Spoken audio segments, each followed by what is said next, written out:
And my name is Caitlin Dixon, and I'm a 27-year-old sergeant in the United States Army. That day at Joint Base Charleston was supposed to be the proudest moment of my life. But as I stood on the dais, the metal not yet warm against my chest, I saw my stepfather, Cruz, rise from the crowd. He wasn't clapping. He reached into his jacket, and I saw the glint of metal. A single pop tore through the humid South Carolina air, and a searing pain ripped through my hip. Amid the screams, I heard only his calm, fabricated voice ring out. "I told you you'd be nothing without me." The blood bloomed, staining my dress uniform, crimson, but I gritted my teeth, forced my body to remain erect, and completed my ceremonial salute. He thought that bullet was the end. He was wrong. It was the opening shot of a war he could never win. Let me know where you're watching from in the comments. Hit that like button. And subscribe if you've ever had the very people who were supposed to build you up try to tear you down. The heat in Charleston was a physical weight.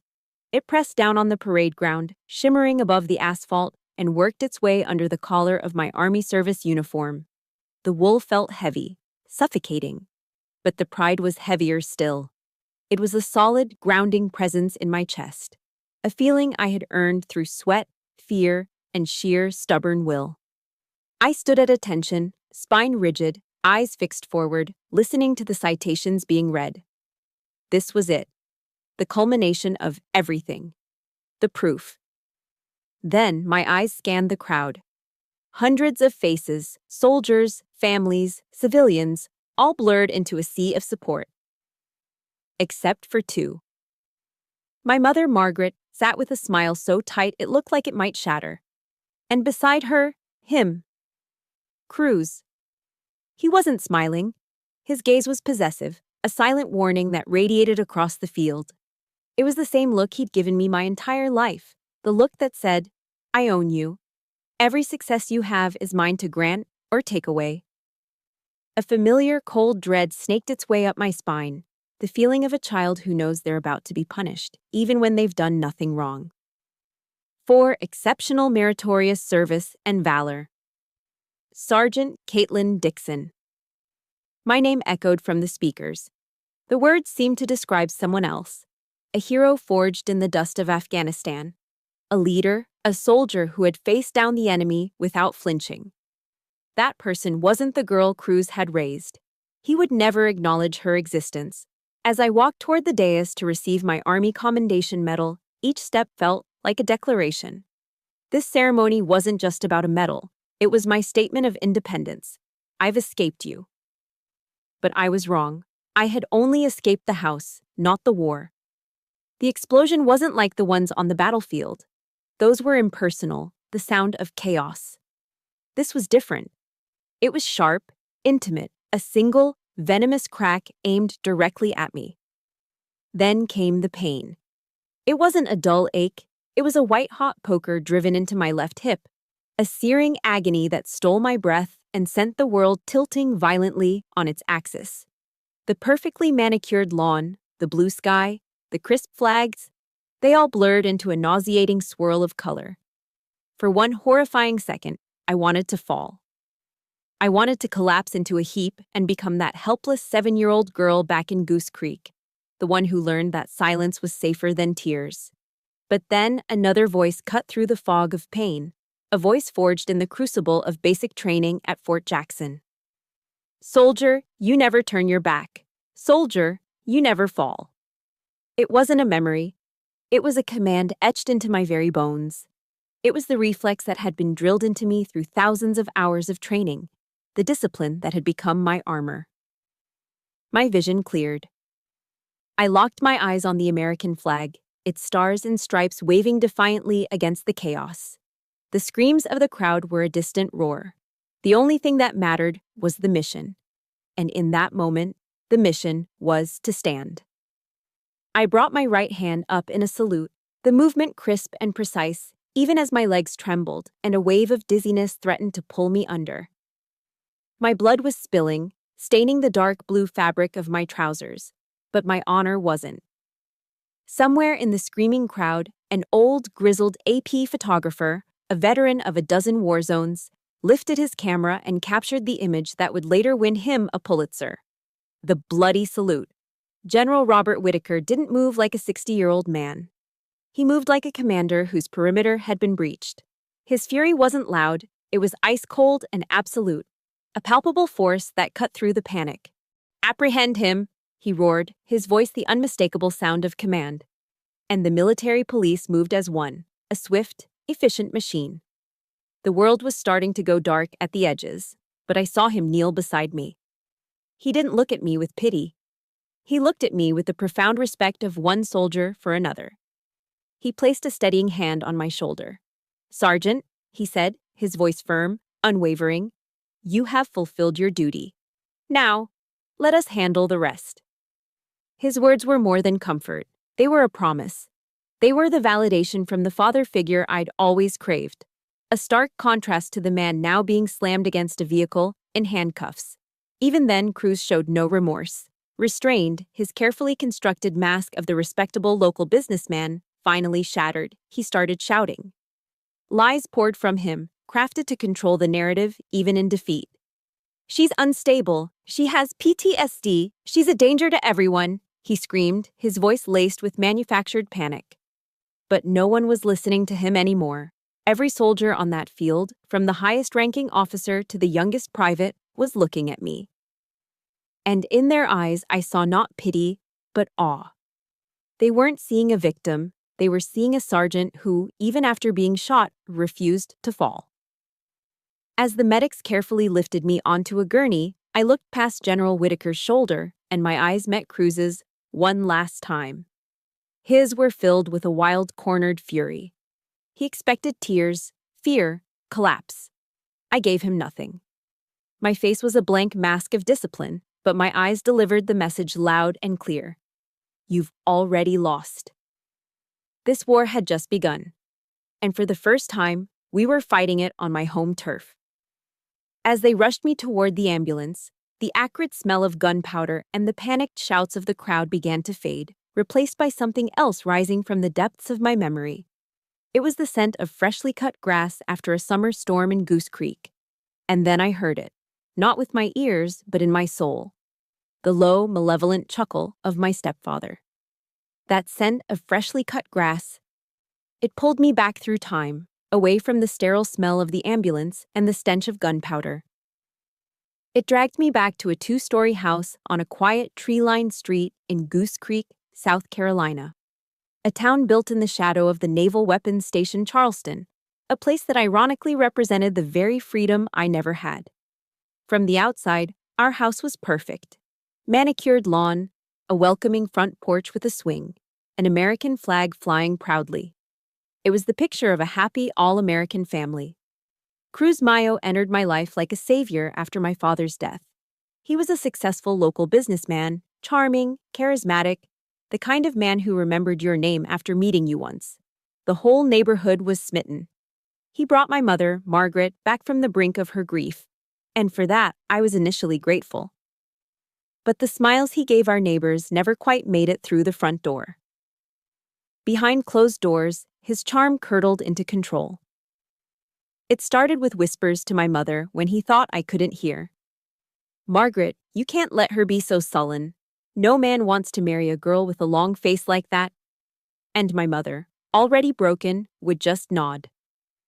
The control was a noose, starting as a loose thread of suggestions and glances, then slowly, methodically, tightening around my neck. He never hated me for what I did. He hated me for what I loved. It was a systematic campaign to dismantle anything that brought me joy, anything that was solely mine. In 7th grade, I won first place at the school science fair with a model volcano I'd spent weeks building. I brought the blue ribbon home, my chest puffed with a rare sense of accomplishment. That night, Cruz accidentally knocked it off the shelf while dusting. It shattered into 100 pieces of plaster and painted cardboard. "Clumsy me," he said, not even looking at me. When I was 16, I was invited to my first real dance, the Spring Fling. I'd saved up money from my part-time job at the local diner and bought a simple, elegant navy blue dress. I loved it. I felt almost beautiful in it. The night of the dance, as I was getting ready, Cruz walked into my room without knocking. He looked at the dress, a slow, contemptuous smirk spreading across his face. "That's far too revealing," he declared. Before I could protest, he grabbed a pair of scissors from my desk and methodically cut the dress to ribbons right in front of me. "There," he said, dropping the ruined fabric on the floor. "Now it's more appropriate." But the worst was the diary. It was a simple, lockable journal where I poured out all my secret thoughts, my frustrations, my foolish, childish dreams. He found it under my mattress. He didn't throw it away. He waited. A few nights later, at the dinner table, he pulled it out. My mother was serving sweet tea, the clink of ice cubes against glass the only sound. "Let's see what our little writer has been up to," he said, his voice dripping with false cheer. And he began to read. He read my private fears aloud, my silly crushes, my desperate dreams of one day seeing the world. He laughed, a cruel, booming sound that filled the small dining room, mocking every word. I sat there, paralyzed, my face burning with a shame so hot it felt like it was melting my skin. I looked to my mother, my eyes pleading with her to make it stop. She just looked down at her plate, slowly stirring her tea, the condensation dripping onto the polished wood of the table. That silence was the cruelest blow. The greatest pain of my childhood didn't come from Cruz's hand or his sharp words. It came from my mother's silence. I remember one evening I came home 5 minutes past my curfew. Cruz was waiting. He shoved me hard. I lost my balance and tumbled down the short flight of stairs leading to the living room, my body aching as I landed in a heap on the rug. I looked up, tears streaming down my face, my eyes finding my mother, who was standing in the kitchen doorway. I was begging her with my gaze, pleading for her to step in, to be a mother. She just turned away. "You shouldn't have made Cruz angry," she said, her voice flat, devoid of any emotion. Her silence was louder than any slap. It was a confirmation that I was utterly alone, that her love wasn't strong enough to shield me. It was the day I learned a bitter lesson. Silence is its own form of violence. The army wasn't a career choice. It was an escape plan. The prison of Goose Creek had invisible walls, and I knew there was only one way to scale them. Every morning, while the town was still shrouded in a damp, gray mist, I was out running. It wasn't for fitness, it was for flight. Every pounding step on the pavement was a step further away from that house, my bedroom transformed into a secret command center. Tucked away under my bed were maps I'd printed from the library, workout schedules I'd scribbled on notebook paper, and pictures of female soldiers cut from army magazines. They were my icons, my imaginary mentors, whispering of a world where strength was an asset, not a threat. The day my acceptance letter came, it felt heavier than a simple piece of paper. It felt like a key, a passport, a declaration of emancipation. I hid it under my mattress, in the same spot where he had found my diary. Cruz had been right about one thing he'd sneered at me once. "You'll never get away from me." But he didn't understand. I wasn't just planning to run, I was planning to fight. If you've ever had a secret dream that someone tried to crush, something that was yours and yours alone, hit the like button. And if you know what it feels like to hold on to that dream anyway, comment with a single word, survivor. Let's see how many of us are out there. I opened my eyes to the sterile white ceiling of a hospital room. The sharp antiseptic smell stung my nostrils. A dull, throbbing pain in my hip pulled me back to the present. My gaze drifted to the chair beside my bed. My dress uniform was hanging there, cleaned and pressed. It was an icon, too. A symbol not of an escape I had planned, but of a life I had fought for and won. The first few weeks at Fort Jackson were a special kind of hell. It wasn't the hell of emotional manipulation I'd known. It was a hell of the senses. The air in the barracks was thick with the smell of sweat, pine sol, and boot polish. And the shouting. It started before dawn and didn't end until long after sunset. The drill sergeants' voices were like drills boring into your skull, designed to strip away your identity and rebuild you from the ground up. "Move it, Dixon. My grandmother can run faster than you, and she's dead." Every yell was an echo of Cruz. Every time my arms buckled during push-ups, my lungs burning, His sneering voice would slither into my mind. Pathetic. Every failure felt like a confirmation of his lifelong verdict on my worthlessness. There were nights I'd lie on my bunk, a thin, scratchy wool blanket pulled up to my chin, the metal frame cold against my back, and I'd stare into the darkness, wondering if he was right. Maybe I was too weak. Maybe I had just traded one prison for another, more demanding one. But slowly, through the fog of exhaustion and self-doubt, I began to notice a crucial difference. Cruz's cruelty was for his own satisfaction. It was designed to break me down, to humiliate and destroy my spirit for his own twisted pleasure. The harshness of the army, I realized, had a purpose. It was designed to build, not to break. It was meant to save my life, and the lives of the soldiers who would one day stand beside me. When I failed, the drill sergeants didn't just scream. They made me do it again, and again, and again, until I got it right. Our platoon was led by Drill Sergeant Reyes, a woman who was barely 5 feet tall but carried the authority of a giant. One day, after a particularly grueling exercise, she gathered us around. "We yell at you," she said, her voice raspy but clear, "so that when bullets are flying over your head, you will still hear our commands over your own fear." This wasn't personal cruelty. This was preparation for war. For the first time, I understood that discipline could be a form of care. That realization was hammered home during an obstacle course exercise. I was hauling myself over a high wall, my muscles screaming, when my grip slipped. I landed hard, my arm twisting beneath me with a sickening pop. A sharp, blinding pain shot through my shoulder.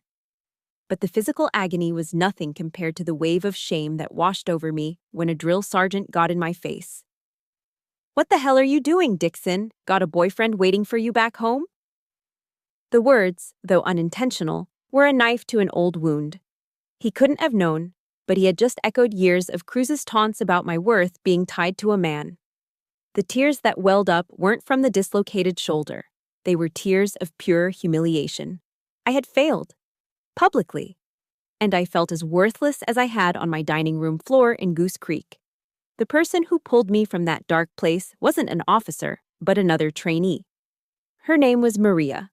A tough, street-smart girl from the Bronx who rarely said more than 3 words at a time. Later that day, in the mess hall, she saw me sitting alone, picking at my food, my arm in a sling. She walked over, sat down across from me, and without a word, slid her tray with its untouched chocolate pudding cup over to my side. "Eat," she said, her voice gruff. "You'll need it for tomorrow." That small gesture did what no amount of shouting could. It broke through the wall of isolation I'd spent a lifetime building. I realized that here, if I fell, someone might actually help me up. They weren't just my friends. They were my platoon. My squad.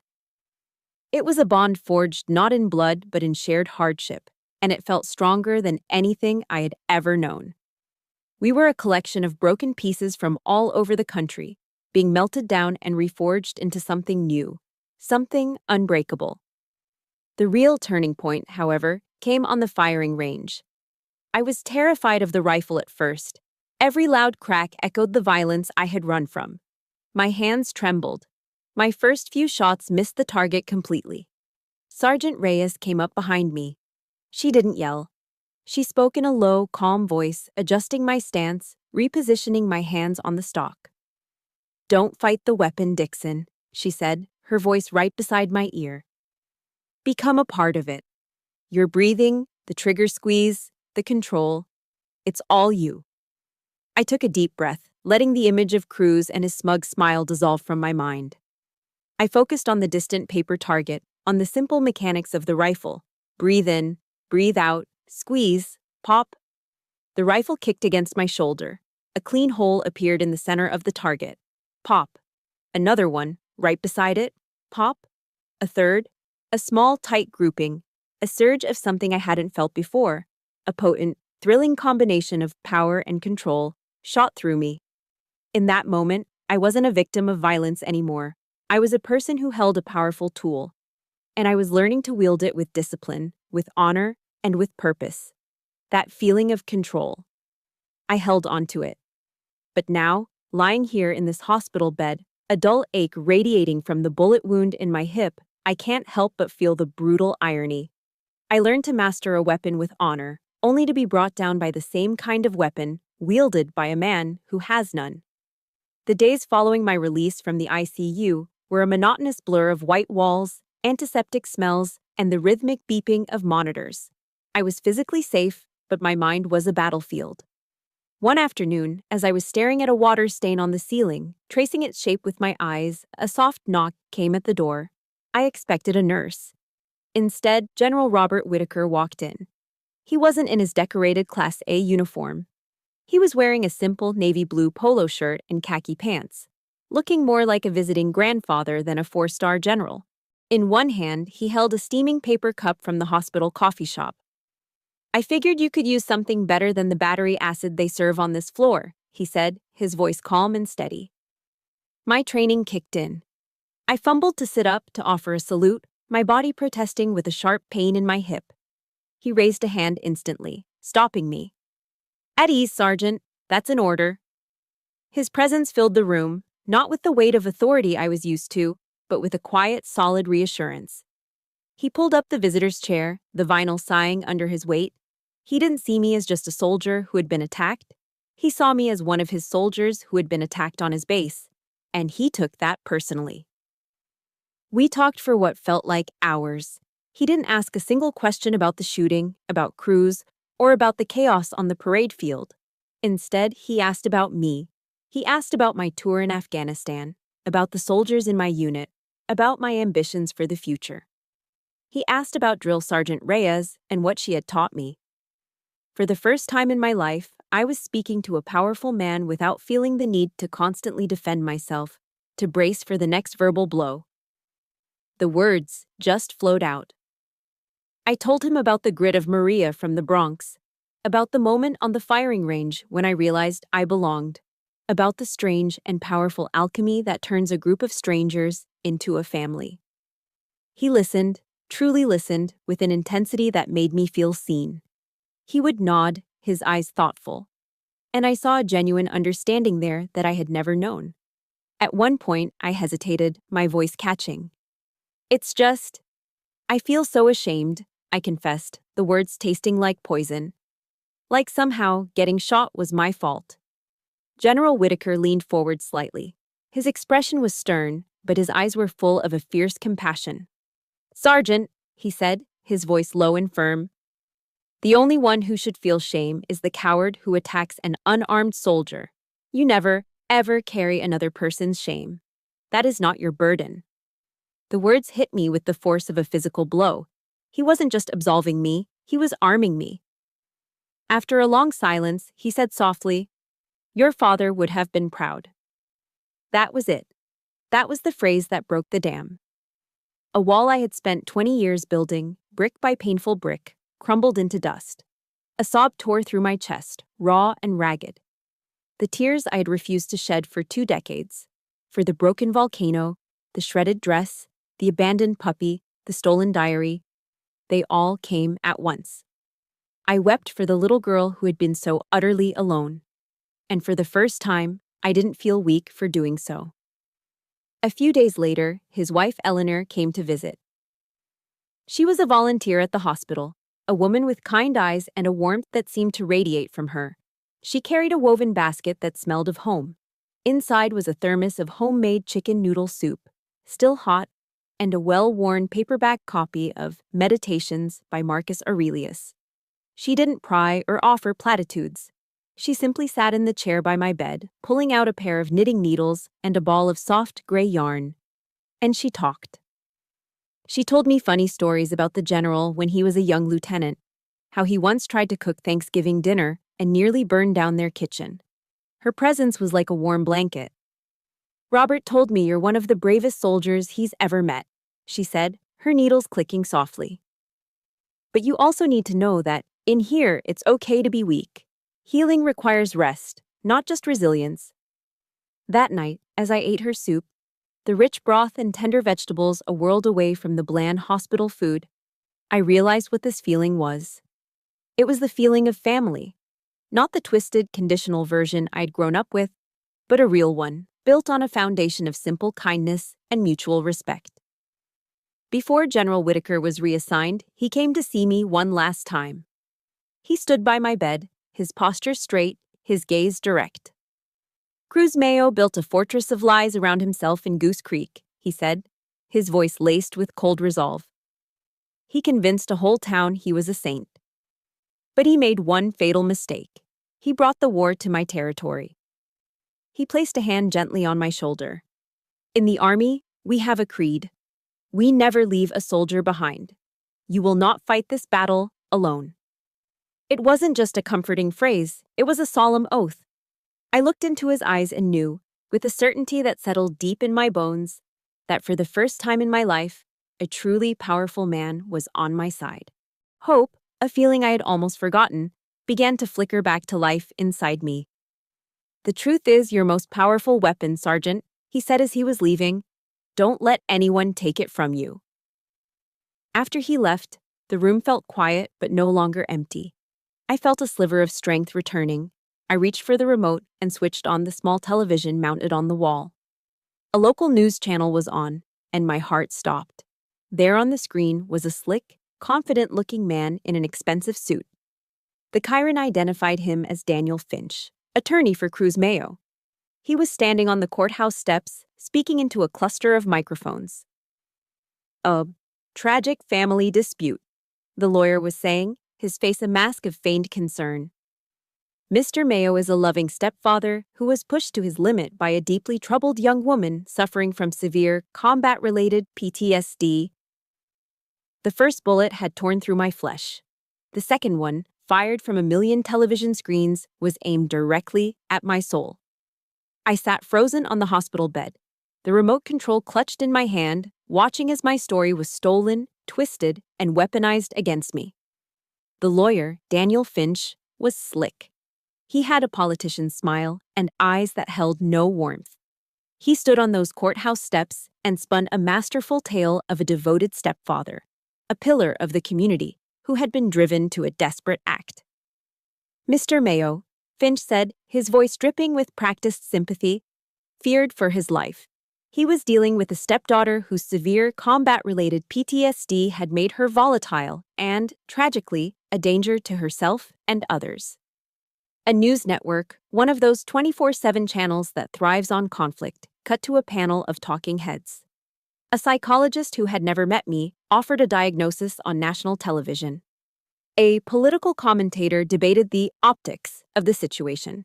They even showed the photo, the Pulitzer-winning shot of the bloody salute.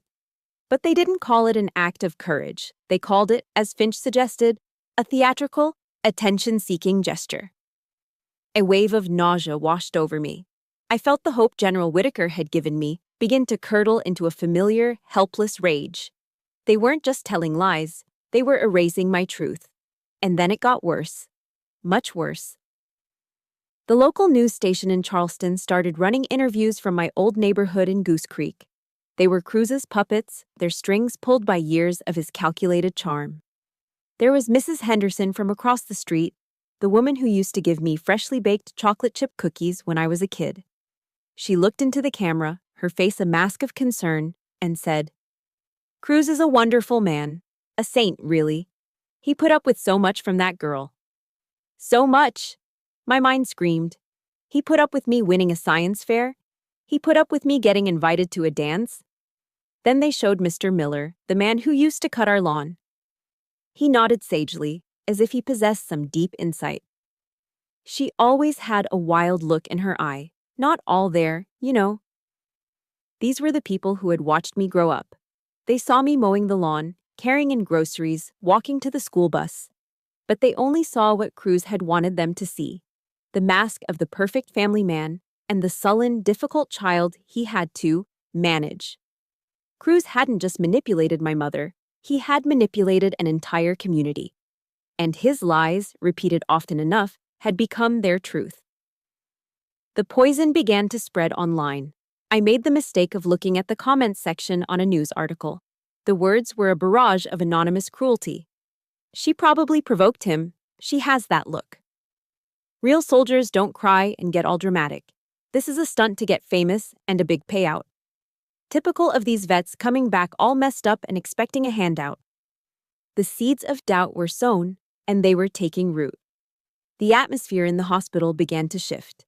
The nurses who had been so kind now looked at me with a flicker of something new in their eyes, a mixture of pity and suspicion. Their smiles became a little tighter, their conversations a little shorter. I felt the walls of my room closing in, the same suffocating isolation I had felt in my childhood bedroom. Cruz, even from a jail cell, could still extend his toxic tentacles and imprison me. The hope I had felt just hours before now seemed like a distant, foolish dream. I was alone again. Just as the despair was about to swallow me whole, a different kind of broadcast interrupted the noise. It wasn't a talk show. It was an official press conference, live from Joint Base Charleston. The backdrop was a row of crisp American flags. At the podium stood General Robert Whitaker. He was in his full Class A uniform, his chest a testament to a lifetime of service, his 4 stars gleaming on his shoulders. He didn't look like a man joining a debate. He looked like a commander taking control of a battlefield. The room full of reporters fell silent as he approached the microphone. He adjusted it, his movements precise and deliberate. "I will say this once, and I will say it clearly," he began, his voice booming with an authority that cut through all the media chatter. There was no room for interpretation. I was there. I was a witness to a cowardly act of violence committed against an American hero on the day she was being honored for her service to this nation. He paused, letting his words sink in, his gaze sweeping across the reporters. The salute given by Sergeant Caitlin Dixon, while she was bleeding from a gunshot wound, was not a theatrical performance. It was not attention-seeking. It was the very definition of honor. It was the embodiment of the discipline and courage we instill in every soldier who wears this uniform. He wasn't just defending me. He was leveraging the full weight and dignity of the United States Army as my shield. He was telling the world that an attack on me was an attack on the institution he represented. "Sergeant Dixon is a credit to this Army and to this country," he concluded, his voice like steel. "Any suggestion to the contrary is a despicable falsehood. We will ensure that justice is served. We do not abandon our own." He didn't take any questions. He didn't need to. He simply turned, his face a mask of cold fury, and walked off the stage. I stared at the television, my breath caught in my chest. The wave of public opinion, which had felt like a tsunami about to drown me, had just hit a seawall. The tide was beginning to turn. I slowly reached out and pressed the power button on the remote. The screen went black, reflecting my own tired, pale face. He could have the television screens, he could have the neighbors, but he would not have my truth. I closed my eyes, took a deep, shuddering breath, and a cold, hard resolve settled in my soul. He was not going to win. The trial was Cruz's final stage, and he played his part to perfection. Dressed in an expensive charcoal suit, he looked less like a man on trial for attempted murder, and more like a respected businessman who had taken a wrong turn on his way to a board meeting. His lawyer, Daniel Finch, was just as polished, parading the familiar faces from Goose Creek to the witness stand.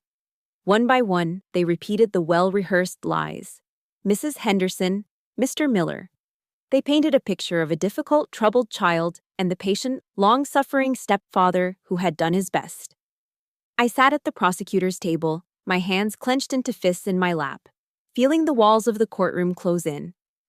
It was the television trial all over again, only this time, the slander was happening just a few feet away. I could see the smug satisfaction in Cruz's eyes, a look that said, "See? My world. My rules." During a short recess right before the prosecution was set to call its next witness, I felt a knot of dread tighten in my stomach. I knew who was next. I pulled out the worn copy of Meditations Eleanor had given me and found the line I'd underlined. "The best revenge is to be unlike him who performed the injury." I held on to those words like a lifeline, a shield of dignity against the lies that were about to come. The prosecution calls Margaret Dixon to the stand. A hush fell over the courtroom. My mother. She seemed to shrink as she walked to the witness stand, a small, fragile figure in a beige cardigan that seemed too big for her. She took the oath, her voice barely a whisper. As the prosecutor began his questions, she kept her eyes downcast, her answers mumbled and brief. She avoided looking at me, and she avoided looking at Cruz. Then it was Finch's turn to cross-examine. He approached her not with aggression, but with a sickening, predatory sweetness. "Mrs. Dixon," he began, his voice soft, "you love your daughter, don't you?" "Yes," my mother whispered, her eyes fixed on her hands. "Of course you do," Finch cooed. "So, can you tell the jury why you would stand by and allow her to fabricate such horrific stories about your husband, a good man who has provided for you both?" My mother flinched as if she'd been struck. My heart hammered against my ribs. I could see her retreating, folding into herself, becoming the same silent, defeated woman who had turned away from me on the stairs all those years ago. I thought, this is it. She's going to break. She's going to choose silence again. Finch sensed his advantage and moved in for the kill. He leaned in conspiratorially. "Mrs. Dixon, isn't it true that you were, perhaps, a little jealous of the attention your husband, Mr. Mayo, gave to your daughter?" The question was a masterpiece of cruelty designed to poison everything.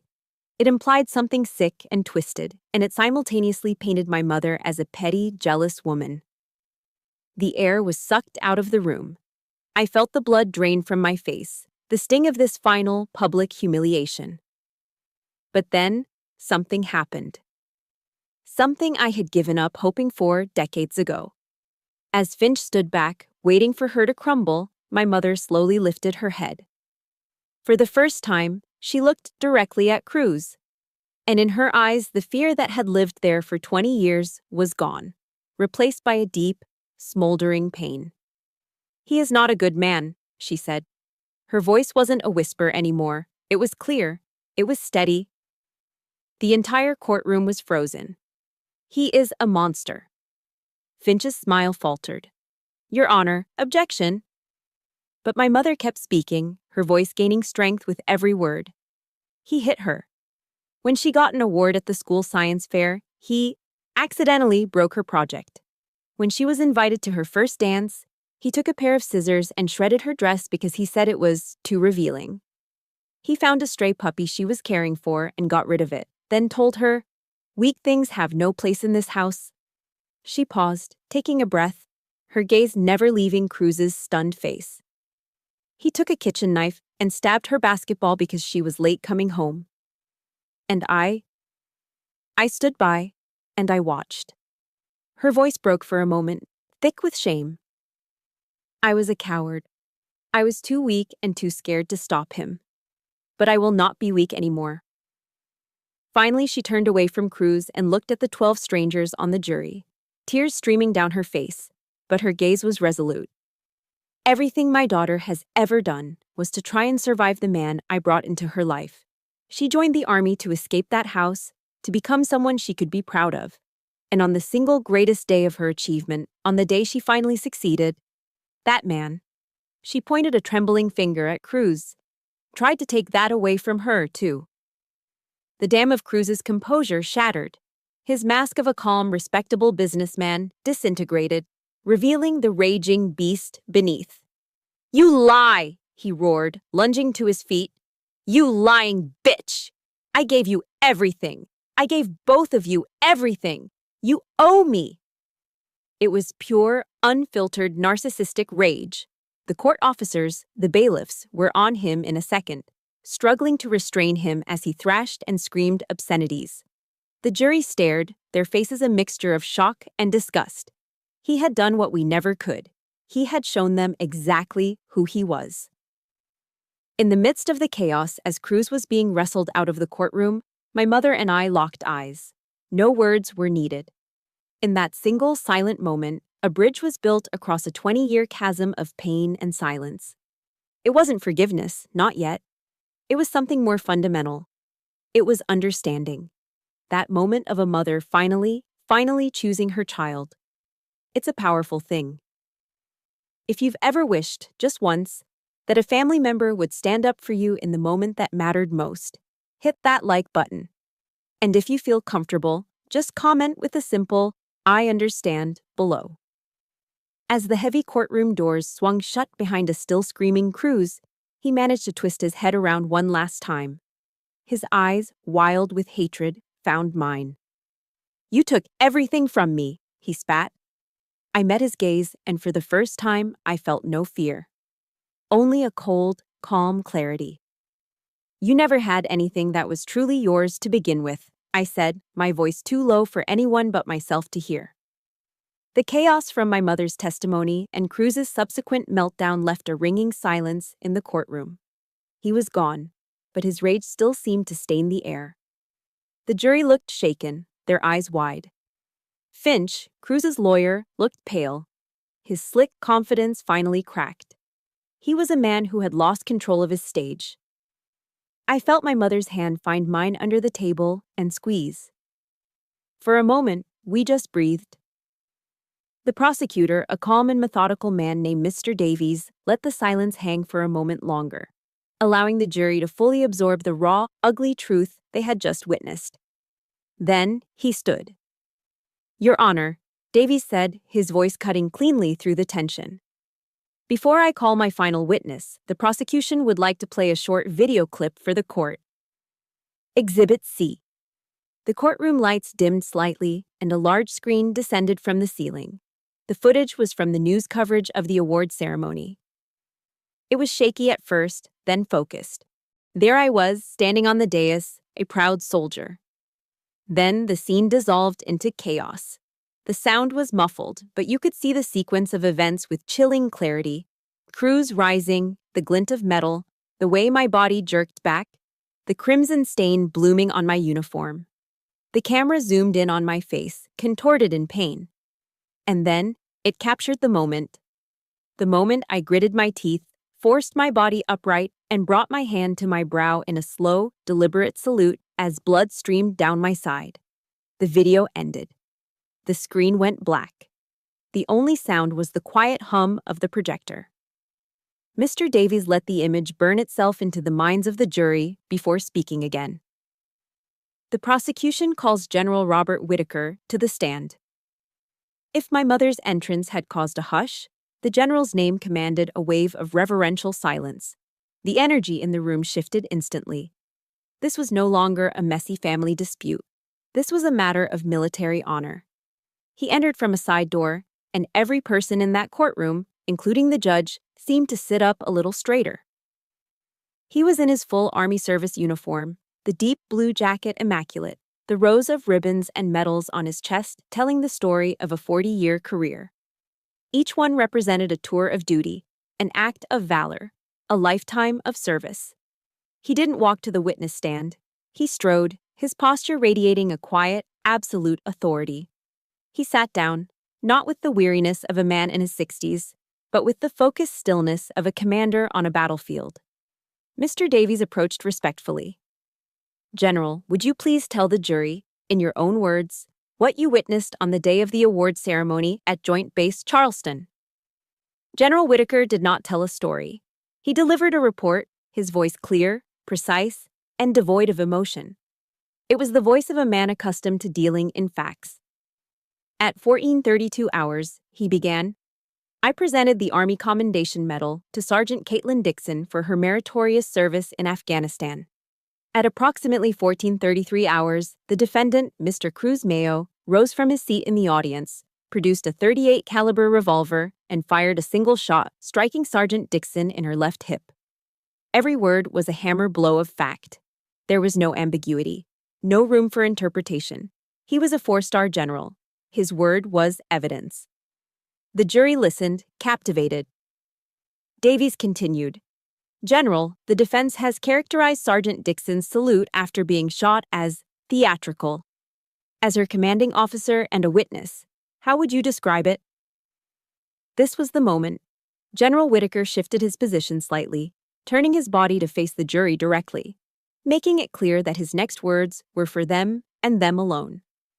"In over 40 years of service," he said, his voice now resonating with a deep, quiet power, "I have witnessed courage in many forms.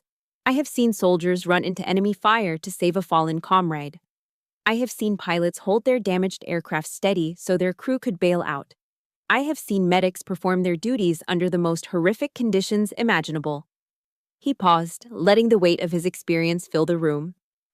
And on that day, I witnessed a sergeant of the United States Army, having been shot and grievously wounded by a member of her own family, choose to ignore her pain, to ignore her fear, and to fulfill her duty by rendering a proper salute. That was not theater, ladies and gentlemen. That was the very essence of a soldier. That was honor in its purest form. A quiet sob escaped my mother next to me.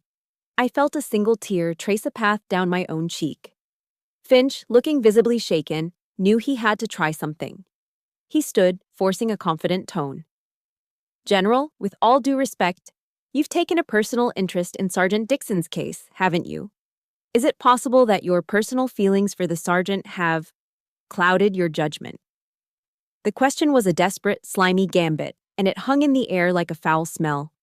General Whitaker turned his head slowly and fixed Finch with a look of pure, unadulterated ice. The temperature in the room seemed to drop 10 degrees. "Counselor," the general said, his voice dangerously low and cold as steel.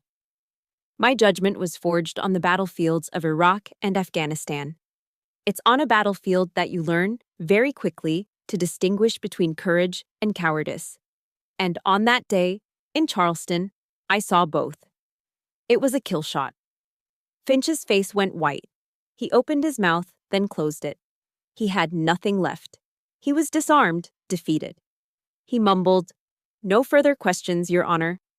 General Whitaker's gaze remained on the jury. He didn't look at the lawyer. He didn't look at the judge. He looked at the 12 ordinary citizens who held my future in their hands. "Does the jury," he asked, his voice ringing with absolute command, "have any questions for me?" Silence. A complete, stunned silence.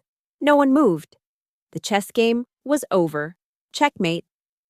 And everyone in that room knew who had won. The judge cleared his throat. "You may step down, General." General Whitaker rose. He walked past the defense table without a glance. He walked past the prosecutor's table, and for a fraction of a second, he paused. He looked down at me, and his stern expression softened just enough for me to see. He gave a single, sharp, almost imperceptible nod. It wasn't a gesture of pity or comfort. It was a gesture of acknowledgement. A sign that said, "Mission accomplished, Sergeant." The hours the jury spent deliberating felt longer than my entire tour in Afghanistan. We sat in a small, sterile waiting room down the hall from the courtroom. My mother, General Whitaker, and Eleanor, and me. No one spoke. The only sounds were the low hum of the fluorescent lights overhead and the distant, rhythmic ticking of a clock on the wall, each tick a tiny hammer striking an anvil of suspense. The air was thick with unspoken hope and unspoken fear. This wasn't just waiting for a verdict. This was waiting for a lifetime of pain to be validated or dismissed. My entire reality was in the hands of 12 strangers I would never know. 12 people who had to decide which story to believe. Was I a decorated soldier, attacked in a moment of triumph, or a troubled veteran who provoked a desperate man? Was the truth I had paid for with my own blood heavy enough to tip the scales of justice? I looked at my mother's hands, trembling in her lap. Without thinking, I reached out and placed my own hand over hers. Her skin was cold, but she wrapped her fingers around mine, a silent acknowledgement that whatever happened next, we were no longer on opposite sides of a silent war. We were in this together. That small gesture of connection was the only anchor I had in a sea of uncertainty. The door opened and a bailiff stuck his head in. "They're ready," he said, his voice neutral. The walk back into the courtroom was the longest of my life. Every step echoed. The jury filed in, their faces as blank and unreadable as stone. They took their seats, none of them looking at me, none of them looking at Cruz. My heart pounded against my ribs, a frantic, trapped bird. I fixed my eyes on the jury foreman, a middle-aged man with kind eyes who worked as a high school history teacher. He held a single folded piece of paper. My entire life felt like it was written on that paper. He handed it to the court clerk, who handed it to the judge. The judge read it, his expression unchanging, and then handed it back. "Mr. Foreman," the judge said, his voice booming in the silent room. Has the jury reached a verdict? Yes, Your Honor, we have, the foreman replied, his voice steady. As he spoke, he briefly met my gaze, and for a split second I saw something. A small, almost imperceptible nod. It was a tiny gesture, a flicker of humanity, but it sent a jolt of electricity through me. On the charge of attempted murder, the judge continued, how do you find the defendant, Cruz Mayo? A deafening silence. The world stopped turning. I held my breath. The foreman looked directly at the man who had tormented me for 2 decades. Guilty. The word wasn't a shout. It was a quiet, solid, immovable fact that landed in the center of the courtroom and changed everything. A wave of relief so powerful it almost buckled my knees washed over me. I didn't cheer. I just closed my eyes as a single, hot tear escaped and rolled down my cheek. Beside me, my mother let out a choked sob, but it was a sound of release, of a dam breaking after 20 years of holding back a flood. The word guilty was an antidote, a single dose of truth that began to neutralize a lifetime of poison. On the other side of the room, Cruz collapsed. Not physically, but his entire being seemed to implode. The smug confidence, the condescending smirk, it all vanished. No, he whispered, shaking his head in disbelief. He turned to his lawyer, his voice a harsh, desperate rasp loud enough for us to hear. Do something. This is your fault. You told me this would work. And then, the final mask fell away. The monster was loose. No, he roared, a primal scream of narcissistic fury. You can't do this to me. I gave them everything. He lunged forward, but the bailiffs were already on him, pinning his arms behind his back, forcing the handcuffs onto his wrists. He thrashed like a wild animal, his face purple with rage. They owe me! You hear me? You all owe me! The jury watched, horrified. This was the real Cruz Mayo, stripped of his expensive suit and his charming lies. A pathetic, raging tyrant who believed the world owed him everything and could not comprehend a reality where he was held accountable. As they dragged him from the courtroom, he was still screaming, his voice echoing down the marble hallway. The sound faded, replaced once again by the profound silence of the courtroom. The war was over. Stepping out of the courthouse doors was like stepping into another world. The muted, heavy atmosphere of the trial was replaced by the bright Carolina sun and a roar of applause. A crowd had gathered on the steps. Supporters, veterans, strangers who had followed my story. They cheered when they saw me. News cameras flashed like strobing lights. General Whitaker put a steady, protective hand on my shoulder, while my mother held my hand tightly, her grip unwavering. Through the sea of faces, I saw them. A group of about a dozen women, all wearing caps and jackets identifying them as military veterans. They were holding a large hand-painted banner. It read, SGT, Dixon, Honor, Courage, Resilience. Seeing that sign, I realized this was no longer just my story. It had become a symbol for others who had fought their own silent wars. A reporter pushed a microphone into my face. Sergeant, how do you feel right now? She yelled over the noise.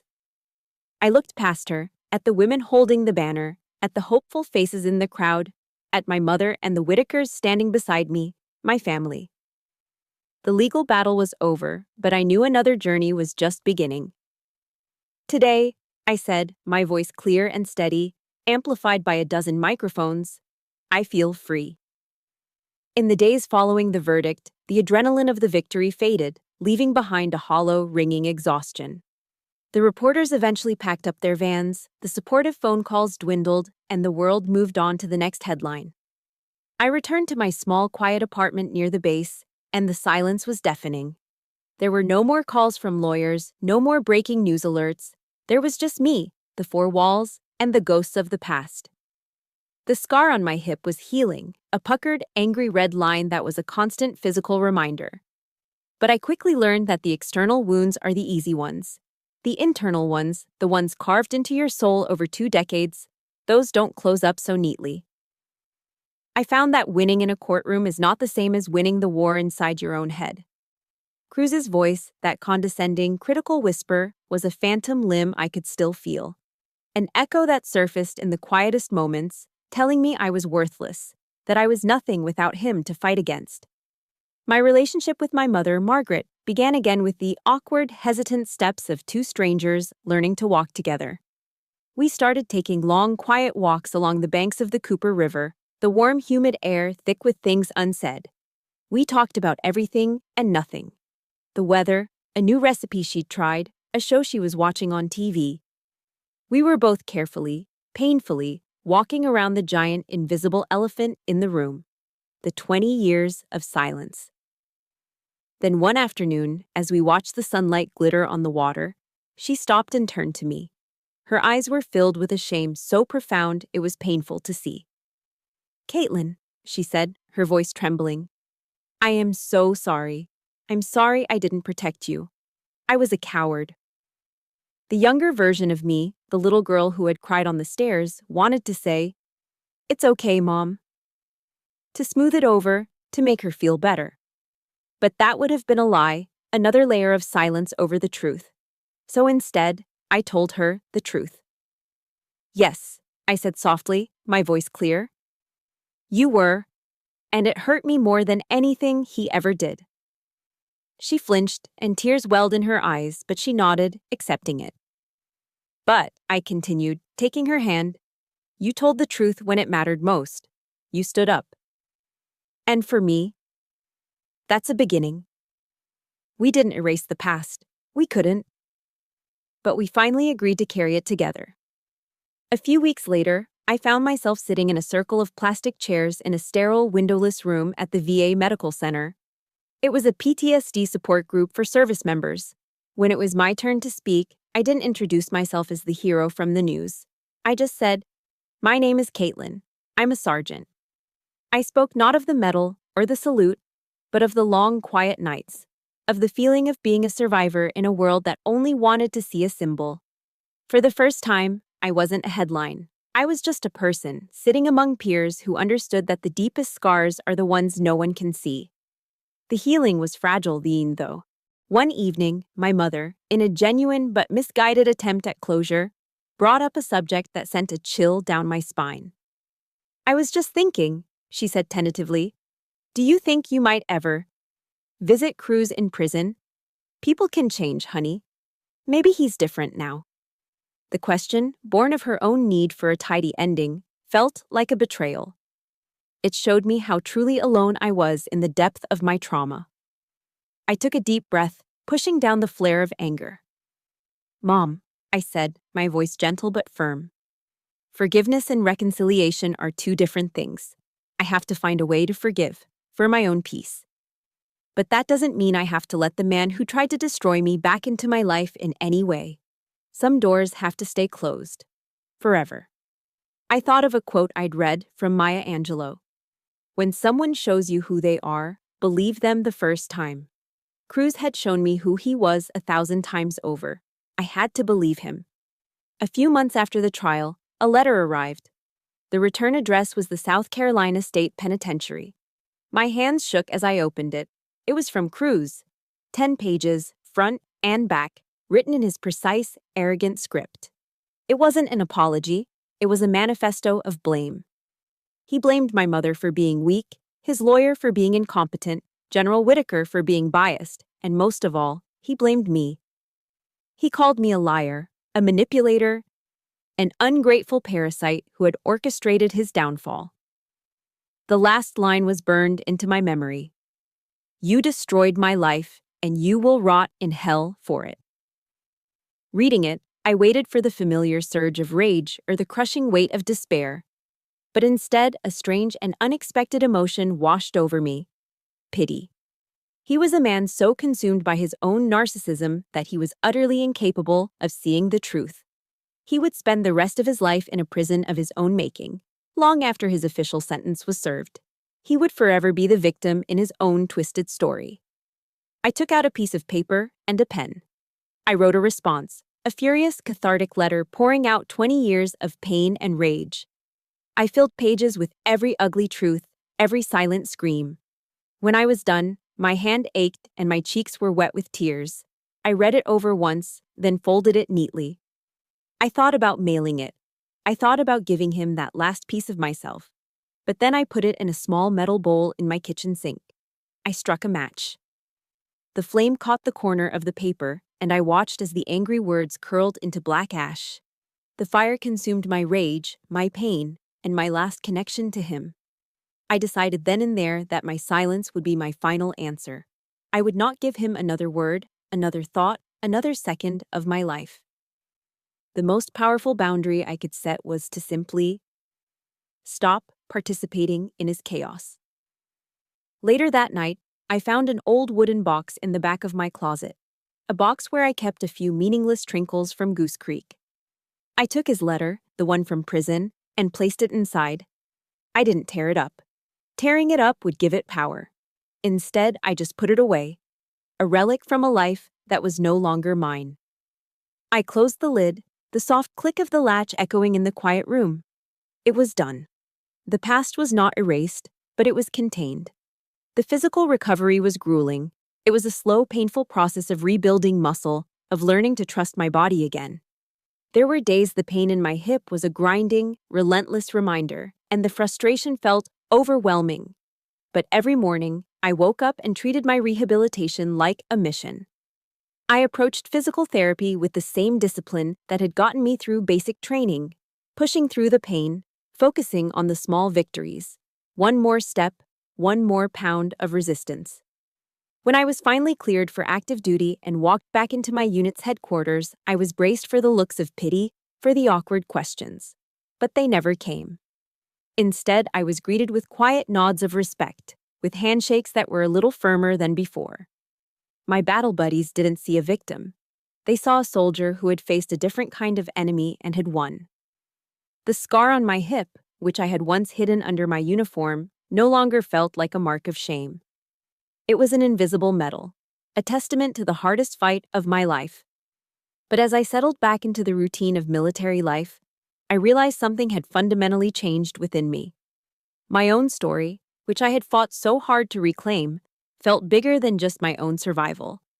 I started volunteering on weekends at a domestic violence shelter that served military families in the Charleston area. There, in the quiet conversations with spouses and service members, I saw my own pain reflected in their eyes.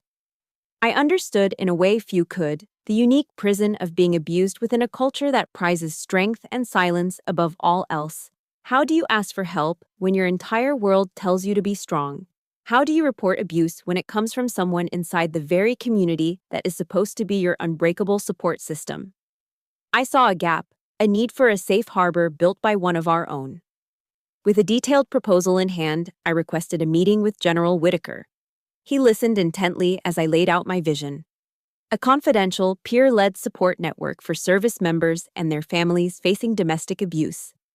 A place where a soldier could speak to another soldier without fear of judgment or career repercussions.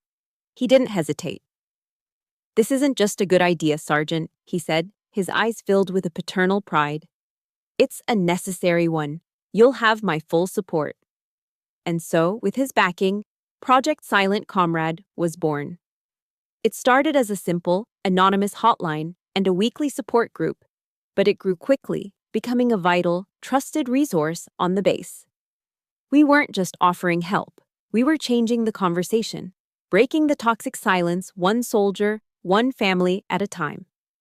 1 year to the day after I was shot, I found myself standing on that same parade ground at Joint Base Charleston. But this time, the air wasn't thick with tension.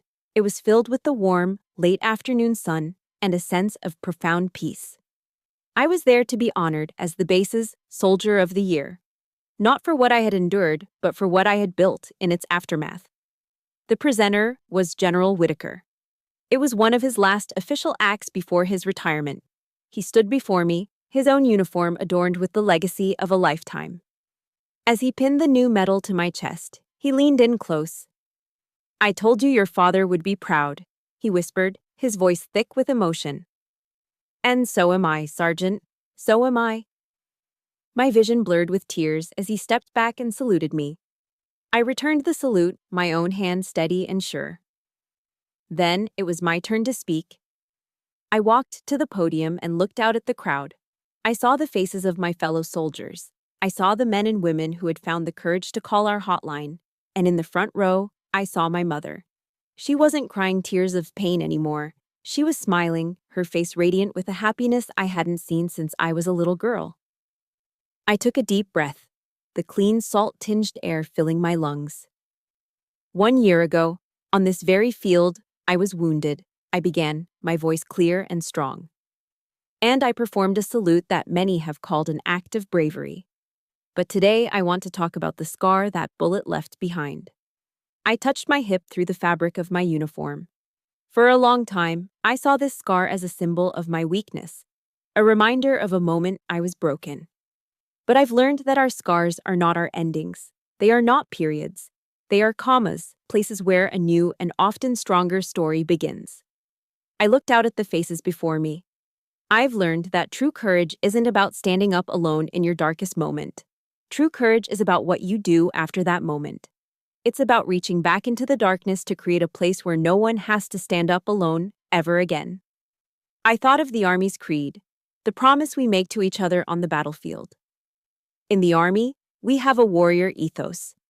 I will never leave a fallen comrade. But that promise shouldn't end when we take off our uniforms. It has to follow us home. It has to apply to our battles here on the home front. We have to be each other's battle buddies, in and out of uniform. I finished, and for a moment, there was silence. Then, the entire parade ground rose to its feet in a wave of thunderous applause. The bloody salute of a year ago was no longer a memory of personal survival. It had been transformed. It had become a legacy of hope, a lasting reminder that from our deepest wounds, the greatest strength can be born. My story found its ending, or rather, its new beginning, on that parade ground. It's a reminder that our deepest wounds don't have to define us. They can become the source of our greatest purpose. Thank you for walking this path with me. Many of you have shared your own stories of resilience in the comments, and you've become my silent comrades too. If my journey has resonated with you, please hit like and subscribe for more stories of survival and hope. And for one last time, let me know in the comments, what is one word for the strength you found in your life?